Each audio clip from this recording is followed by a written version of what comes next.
দোয়া করেন, একটা ভোট দিয়েন, একটা সুযোগ দিয়েন।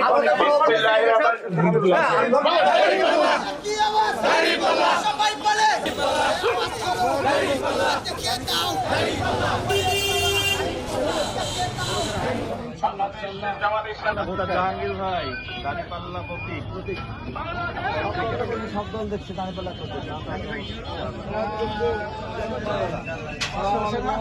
দাঁড়িপাল্লা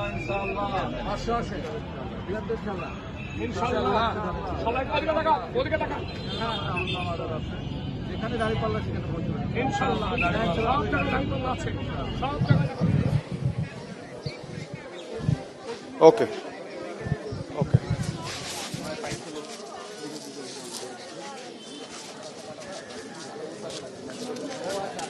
করছেন সেটি আপনাকে সারিকে একটু জানিয়ে রাখতে চাই। এখানে আসলে ডক্টর তাসনিম যারা আছেন স্বতন্ত্র প্রচারণার খবরাখবর নিয়ে আমরা দক্ষিণ গোড়ানে এই মুহূর্তে যে আমাদের ৩১ দফা এবং অন্যান্য যে ৮টি অগ্রাধিকার বিষয়ে বাংলাদেশ জাতীয়তাবাদী দলের প্রতিশ্রুতি রয়েছে, সেই বিষয়গুলো আপনারা একটু দেখবেন, জানবেন এবং আপনারা আপনাদের বিবেক বুদ্ধি দিয়ে বিচার বিবেচনা করে যাদেরকে আপনারা মনে করছেন যে আগামী দিনে বাংলাদেশ রাষ্ট্রকে, আপনাদের এই নগরকে এবং সার্বিকভাবে জনগণ এবং আপনারা যারা ব্যবসায়ী রয়েছেন আপনাদের সমস্যাগুলা সমাধানের জন্য সর্বোচ্চ ভূমিকা রাখতে পারবে, তাদেরকে আপনারা ভোট দিবেন।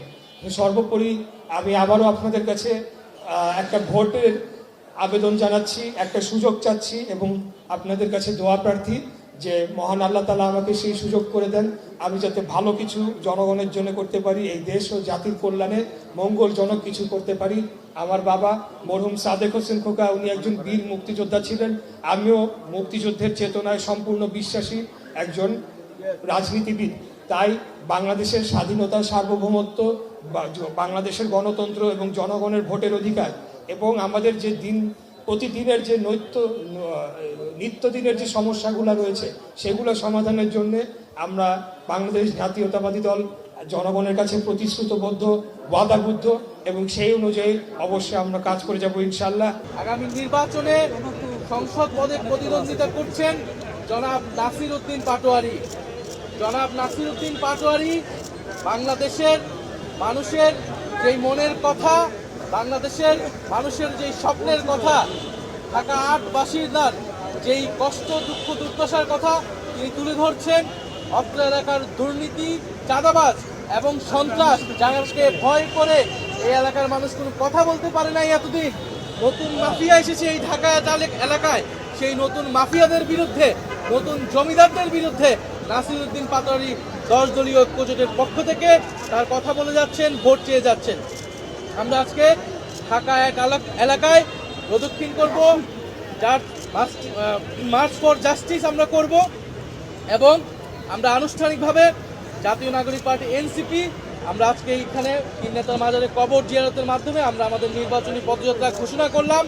সারা বাংলাদেশের মানুষের প্রতি আমরা আহ্বান জানাচ্ছি, আপনারা 10 দলীয় ঐক্যজোটকে বিজয়ী করুন, 10 দলীয় ঐক্যজোটের মার্কাকে বিজয়ী করুন এবং জাতীয় নাগরিক পার্টি এনসিপির সারা দেশে যেই 30 জন প্রার্থী রয়েছে সেই 30 জন প্রার্থীকে শাপলা কলি মার্কায় বিজয়ী করে সংসদে পাঠান।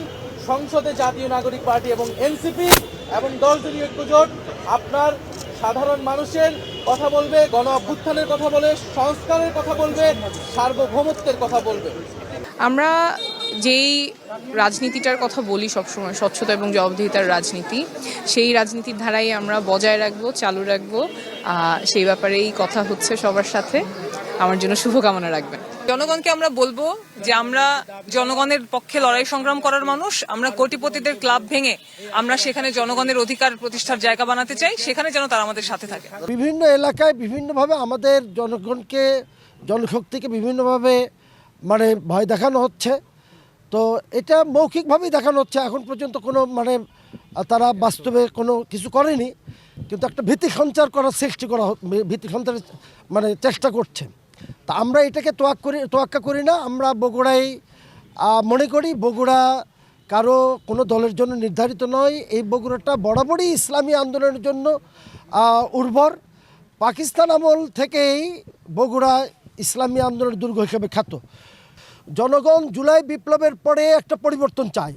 যে দলগুলো দেশ শাসন করেছে তিনটা দলের প্রতি মানুষের অনাস্থা, মানুষ নতুন কিছু চায়। আগামী নির্বাচনে বগুড়া সদর সহ বগুড়ার 7টি আসনেই জামাত বিপুল ভোটে বিজয়ী হবে ইনশাআল্লাহ। আগামীর বাংলাদেশ বিনির্মাণের জন্য রাষ্ট্র মেরামতের 31 দফা, যেখানে মায়েদের বোনেদের জন্য ফ্যামিলি কার্ড, যেখানে কৃষকদের জন্য ফার্মার কার্ড, যেখানে ছাত্র শিক্ষকের জন্য চাহিদা এবং জ্ঞান ভিত্তিক কারিগরি ভিত্তিক শিক্ষা ব্যবস্থা চালু, যেখানে স্বাস্থ্য সেবার জন্য সমস্ত স্বাস্থ্য খাতকে উন্নয়ন করা, যেখানে ওই আলেম ওলামাদের জন্য, ওই ইমাম মুয়াজ্জিমদের জন্য, ওই পুরোহিতদের জন্য, ওই ঠাকুরদের জন্য, ওই হচ্ছে বিভিন্ন ধর্মাবলম্বী মানুষদের জন্য, সকল মানুষের জন্য সমান অধিকার এবং সম পরিমাণ ফ্যাসিলিটি দেওয়ার যে প্রত্যয় নিয়ে আমরা মাঠে আছি।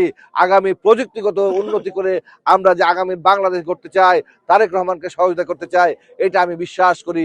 আমরা বিভিন্ন শ্রেণী পেশার মানুষের কাছে যাচ্ছি এবং তারা মানে জামাতকে ভোট দেবে এটা আমাদের মনে হয়েছে এবং আমরা কনফিডেন্ট যে জামাত এবার বিপুল ভোটে বিজয় লাভ করবে ইনশাআল্লাহ। কেন মনে হচ্ছে সেটা কি কারণ? মানুষের মনোভাব কি? মানুষের মনোভাব এক নম্বর হলো একটা ক্যান্ডিডেটকে ভোট দেয় দুইটা কারণ। একটা হলো দলের একটা ভাবমর্যাদা আর প্রার্থীর গ্রহণযোগ্যতা। আমাদের মনে হয় এখানে জনগণ দুইটা ব্যাপারে কনসিয়াস এবং তারা আমাদের গ্রহণ করেছে।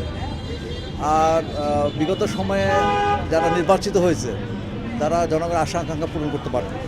এবার জন্য জনগণ ভাবছে যে নতুন একটা শক্তিকে আমরা দেখতে চাই।